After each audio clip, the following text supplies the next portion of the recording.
Jamie and Jennifer Faith were residents of Oak Cliff in Texas. Jennifer had been married twice before and had a daughter named Amber from her first marriage. Her ex-husband, who did not want children, was the reason for their breakup. When Jennifer discovered she was pregnant while completing her thesis, she welcomed Amber into the world that same year. In 2005, Jamie and Jennifer first crossed paths at a party, where they hit it off immediately. Their friends and family viewed them as the perfect couple. Jamie was devoted to his family, and Amber viewed him as her stepfather. She even expressed a desire for Jamie to officially adopt her, a request he happily fulfilled. Everything appeared to be falling into place for the family. Jennifer worked in healthcare management, while Jamie was an IT manager at American Airlines. Due to a job transfer for Jamie, they relocated to Dallas and settled contentedly in Oak Cliff. On October 8, 2020, the couple marked their 15th anniversary by taking their dog, Maggie, for a morning walk. As they left their home, an assailant wearing a mask approached from behind and shot Jamie 9 times. Jamie sustained 7 gunshot wounds to the head, chest, and groin. Jennifer's cries alerted their neighbors, who promptly came to their aid. The attacker wrestled with Jennifer, attempted to take Jamie's ring, and even menaced their dog before escaping in a truck with the wedding band. The police responded swiftly but sadly could not save Jamie, who succumbed to his injuries. Jennifer, in a state of shock, bore witness to her husband's brutal murder the day following their anniversary, leaving everyone bewildered by the senseless violence. The police, baffled by the motive and lacking leads, launched an investigation. Despite being the initial person questioned, Jennifer was unable to shed light on the violent act.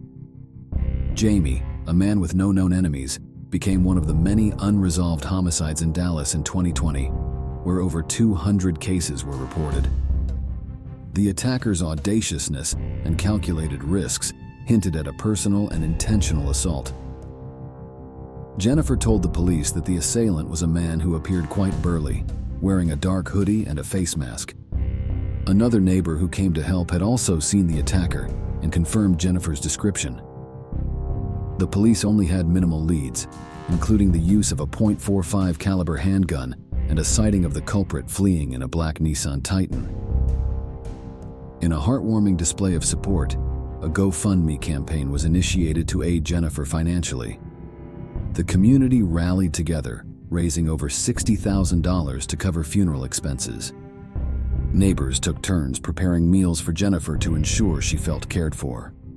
That at some point, maybe this person can recognize the gravity of what they've done and feel some sort of guilt enough to come forward.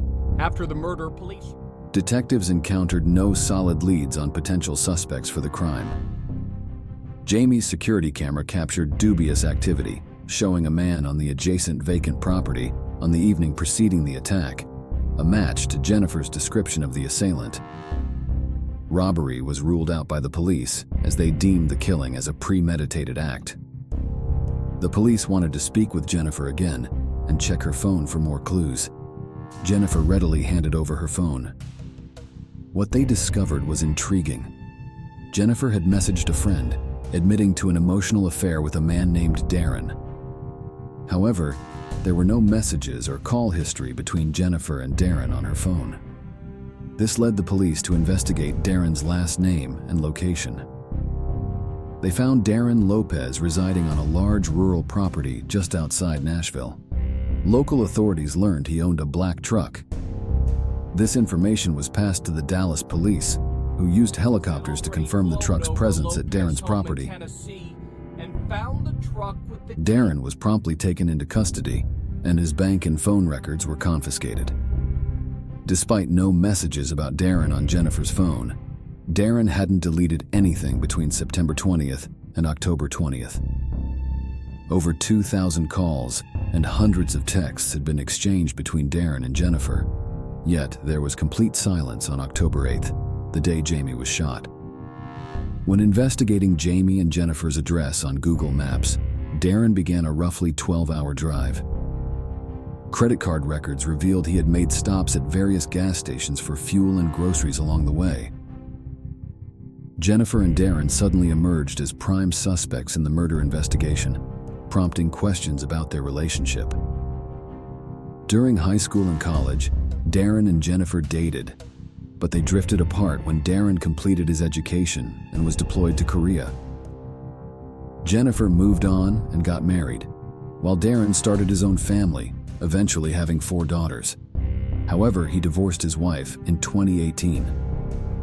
According to his friends, Darren became increasingly isolated and began struggling with PTSD after his military service.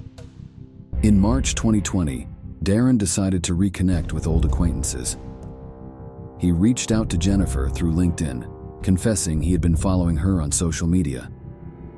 Jennifer responded a few hours later, looking visibly surprised. The two then began an emotional relationship. Jennifer referred to Darren as her soulmate, while Darren was more reserved, often stating he didn't want to interfere with her marriage. Jennifer confided that things with Jamie were strained and lacked intimacy.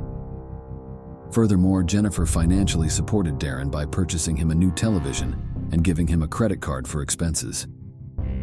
By 2021, the police had gathered enough evidence to arrest Darren. On January 10th, Jennifer was taken into custody again and was instructed to message Darren, informing him that she would reset her phone to factory settings and delete the messages. The following day, January 11th, the police arrested Darren at his home, charging him with Jamie Faith's murder. A search of Jamie's home led to the discovery of the suspected murder weapon, which ballistics tests confirmed and even revealed Jamie's blood on the gun.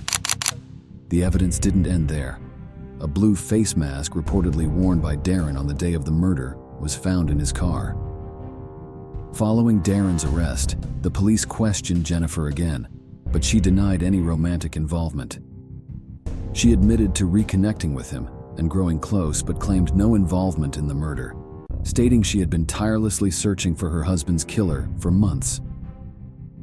A week later, Jennifer made a significant error by transferring $118,000 from her checking account to another account.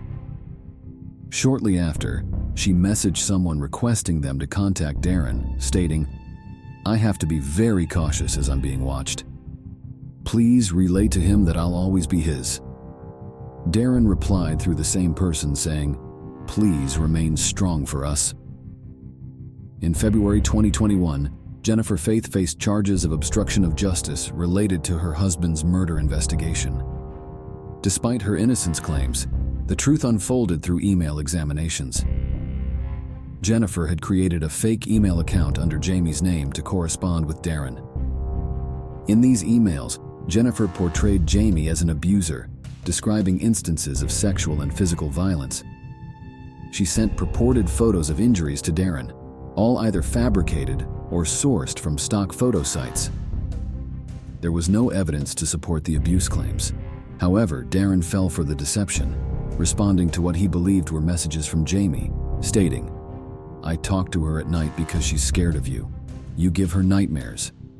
I will ensure her safety and do whatever it takes." In another email, Jennifer sent a photo of a wound on her neck, writing, "Enjoy knowing there's nothing you can do about this." Jennifer's unsettling tactics to capture Darren's attention aimed to manipulate him thoroughly. Surprisingly, Jamie discovered Jennifer's relationship with Darren, though he only learned about their messages, not the lies Jennifer had spun. In August, Jennifer confided in a friend about Jamie's deep hurt from her affair with Darren and her inability to carry on with it. Still committed to her agenda, Jennifer crafted another fake email address, posing as a friend who witnessed the abuse, pleading with Darren to rescue Jennifer. Subsequently, she called Darren using her phone, urging him to eliminate Jamie, stating she would perish if he didn't intervene. To make it appear as a botched robbery, Darren drove for 10 hours, sneaked into the side yard, waited for the perfect moment, shot Jamie, grabbed his ring, and then fled. the detectives were left stunned by the shocking revelations that emerged during the investigation. Meanwhile, Darren awaited his trial in prison. Jennifer penned a letter to Darren vehemently denying any deceit on her part and disavowing involvement in sending emails from fake accounts. Her legal team warned her about the potential of facing the death penalty if found guilty. Eventually, Jennifer had a change of heart, confessed to her role in the murder, and detailed the abuse she suffered at the hands of Jamie in a statement. However, her last-minute efforts failed to persuade the jury. Jennifer Faith was sentenced to life in prison for Jamie Faith's murder, with the judge branding her as pure evil during the courtroom proceedings. Additionally, Jennifer was ordered to pay $6,500 in restitution to Jamie's family and $250,000 while serving her sentence. Ironically, Jennifer claimed $200,000 of Jamie's assets, prompting detectives to describe her as spineless and exposing her selfish nature. Despite maintaining his innocence, Darren had his trial scheduled for July 2023. His legal team planned to argue that he was easily influenced due to PTSD and brain injuries manipulated by Jennifer. On July 1st, 2023, nearly 3 years after Jamie's death, the jury reached a unanimous verdict. Darren Lopez was found guilty of Jamie Faith's murder and was sentenced to 62 years in prison. Before we dive into our next story, if you could take a moment to hit that like button, it would mean the world to us. A single click for you is a huge boost of encouragement for us. Reena Virk was born on March 10, 1983, in Sascha, Canada. Her father, Manjit Virk, immigrated from India, while her mother, Suman, came from an Indo-Canadian family. Suman grew up on Vancouver Island and met Manjit in 1979 while visiting her sister, where Manjit was on vacation. The couple moved to the coastal suburb of View Royale and welcomed their first child, Reena, who was the oldest of 3 children. The Virk family was devout, belonging to the Jehovah's Witnesses, a restorationist Christian denomination distinct from mainstream Christianity. When Reena started elementary school, her parents noticed changes in her behavior. Their daughter had become irritable and argumentative. She frequently expressed dissatisfaction with her weight, but these thoughts were not her own. They were the result of bullying she faced at school. Reena struggled to connect with her classmates, who would stick gum in her hair and criticize her weight throughout the school day. In 1994, the Virk family decided to move and change Reena's school to put an end to the bullying. Initially, things improved, and Reena seemed to be socializing. However, during one of her outings, she encountered a group of kids smoking in a park and felt the need to connect with them. She longed to fit in with her friends who celebrated birthdays and holidays, forbidden by her religion, and envied their freedom to stay out late. Reena started running away from home frequently, which strained her relationship with her family. In the fall of 1996, a shocking event occurred when Reena alleged that she was sexually, mentally, and physically abused by her father. This led to her removal from her family home by the Ministry of Children and Family Development, placing her with her grandparents. Her father, Manjit, was arrested in 1997 awaiting trial, which deeply shocked his loved ones. Reena later moved to a foster family after feeling uncomfortable at her grandparents' home.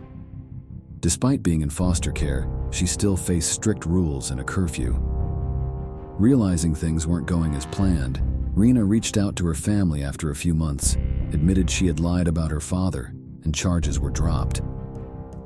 She was initially placed in a youth shelter before meeting a girl named Nicole Cook. Nicole had a charismatic personality that caught Reena's attention. However, over time, Nicole distanced herself from Reena due to her abnormal behavior and jealousy. One day, while Reena was at Nicole's house, she snooped through Nicole's phone and copied her contact list, reaching out to a few of the young people in it. Reena claimed that Nicole wasn't as beautiful as she seemed, that her eyebrows and breasts were fake, and that she had AIDS. When Nicole found out what Reena had done, she couldn't understand why she would do such a thing and told her friends Kelly and Missy about it. The girls decided to come together and make a plan for revenge. Kelly, Nicole's best friend, immediately agreed to the plan. The other girl, Missy, believed that Reena had slept with her boyfriend and had been harboring resentment towards her for months. On Friday, November 14th, 1997, this trio and 6 other teens gathered in a park to drink alcohol and smoke marijuana. Reena, who knew the group but had never been invited to these gatherings before, was initially hesitant when Nicole invited her. At that time, Reena was living with a foster family, but often spent time at her own home. Reena had informed her family about the invitation, but they strongly advised her to stay home due to the late hour and cold weather. Despite their concerns, Reena insisted that she would only be out for a few hours. She made her way to Shoreline School Park where the teens were gathering, but trouble quickly ensued. One of the teens broke a window, prompting the police to arrive and disperse the group, who then relocated under the Craigflower Bridge. During her time at the park, Reena called her family to reassure them of her safety and estimated she would return in about an hour. However, some girls prevented her from leaving by linking arms with her and even taking her bus pass. Amidst the commotion, Nicole confronted Reena, accusing her of trying to ruin her life. The situation escalated as Nicole insulted Reena, physically attacked her, and even extinguished a lit cigarette on her forehead, leaving Reena in shock. Subsequently, 5 other girls and a boy joined in the assault. 16-year-old Warren Glowatsky was the only male in the group. The brutal attack continued for over a minute until someone intervened, shouting, "Enough!" Reena was left on the ground bleeding, but none of the teens offered assistance. Instead, they chose to leave the scene. Nicole and Missy, needing to catch the last bus, departed, while Reena attempted to stand and make her way home. Tragically, Reena never reached home. Kelly and Warren pursued her, continuing the assault until Reena lost consciousness. They then drowned her in the nearby gorge waterway. When Reena did not return home that night, her family initially assumed she had stayed at her grandmother's place. However, the next morning, her mother realized Reena was missing and contacted Nicole and Missy. The girls denied knowledge of Reena's whereabouts and claimed they had not seen her the previous night. Consequently, Reena's family reported her missing to the police. By Monday, rumors of a girl's murder circulated at school, but the students seemed unaffected. A week later, the police arrived at Shoreline School and apprehended the 8 teens. On the outside, you often see this boastful but once they're in front of a judge, that all kind of disappears and you often see them. Nicole refused to give a statement, communicating solely through her lawyer, while Kelly immediately began cooperating. After the interviews, the police dispatched a dive team and a helicopter to the location Kelly disclosed to speed up the search. Tragically, Reena Virk's lifeless body was found washed ashore in Vancouver Island's Gorge Inlet. The official cause of death was established as forced drowning, as Reena's lungs contained over 20 pebbles, indicating she was alive when thrown into the water. 6 girls, including Nicole, faced aggravated assault charges for the initial attack that night. On November 21st, 1997, Kelly and Warren, who were only 15 and 16 at the time, were arrested. Prosecutors decided to try them as adults, publicly revealing their names. Warren Glowatsky was ultimately convicted of second-degree murder and sentenced to life in prison with the possibility of parole after 7 years. Throughout interviews and her trial, Kelly presented a starkly different account of events, claiming she always feared causing harm and accusing Nicole of the actual killing. The court proceedings took a total of 8 years, but finally, in 2005, Kelly Ellard was sentenced to life in prison. While in prison, she became a mother and is now living in a community-based facility, caring for her baby. The other 6 individuals were tried in youth court in February 1998. All 6 were found guilty of assault and received sentences ranging from 60 days to 1 year. Warren, now 43, was released on parole in June 2010 and prefers to stay out of the public eye. In 2008, Reena Virk wrote a book titled Reena, A Father's Story, criticizing the legal system for removing Reena from their home. The book chronicles Reena's life, her brutal murder, and the struggles she faced during the years of bullying. Before we conclude this video, please be aware that the video on the left may be disturbing. It is recommended for adult viewing only. On the right, you'll find a playlist of videos that have been highly appreciated by our viewers.